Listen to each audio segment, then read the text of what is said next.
আমরাও একটি ঐক্যবদ্ধ বাংলাদেশ চাই, যে ঐক্যবদ্ধ বাংলাদেশের মাধ্যমে বিদেশি প্রভুত্ববাদকে রুখে দেওয়া যাবে, এই দেশের স্বাধীনতা সার্বভৌমত্বকে রক্ষা করা যাবে, এই দেশে মানুষের গণতন্ত্রের অধিকার অর্জন করা যাবে। আওয়ামী লীগের পলায়নের পর বিএনপিকে রাজনৈতিক অঙ্গন থেকে সরিয়ে দিয়ে বাংলাদেশকে রাজনীতি শূন্য করতে দেশি বিদেশি মহলের প্ররোচনায় আবারও একটি নতুন -2 ফর্মুলা সক্রিয় হয়েছে বলে অভিযোগ করেছেন বিএনপির স্থায়ী কমিটির সদস্য মির্জা আব্বাস।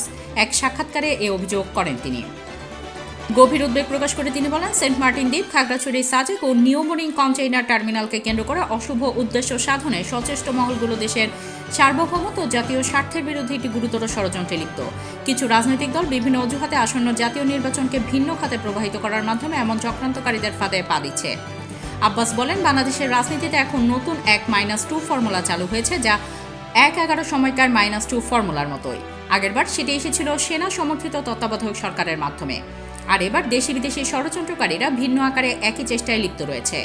তিনি বলেন, এসব অপচেষ্টার অংশ হিসেবে একটি গোষ্ঠী সমন্বিত সামাজিক যোগাযোগ মাধ্যমে প্রচারণা ও রাজনৈতিক প্রোপাগান্ডার মাধ্যমে বিএনপিকে খারাপ বা অবিশ্বস্ত রাজনৈতিক শক্তি হিসেবে উপস্থাপন করার চেষ্টা করছে। এখনও প্রশাসনের ভেতরের আওয়ামীপন্থী ব্যক্তি এবং রাজনৈতিক ও আদর্শিক গোষ্ঠীর একাংশ বিএনপিকে দুর্বল করতে সক্রিয় রয়েছে। তারা মনে করছে, আওয়ামী লীগের শীর্ষ নেতারা দেশের বাইরে থাকা অবস্থায় বিএনপিকে সরিয়ে দিতে পারলেই দেশের শাসন ক্ষমতা তাদের হাতে চলে যাবে। আব্বাস বলেন, যারা বাংলাদেশকে অস্থিতিশীল রাখতে চায় তারাই নিজেদের স্বার্থে নতুন করে -2 ফর্মুলা বাস্তবায়নের চেষ্টা করছে। 1-11-তে এটি একরূপে এসেছিল, তখন একটি সেনা সমর্থিত সরকার ছিল।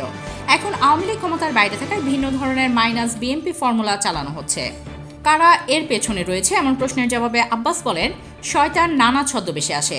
একই দেশি বিদেশি মাস্টার মাইন্ডরা নতুনভাবে -2 ফর্মুলা বাস্তবায়নের চেষ্টা করছে। Desk report, hard news.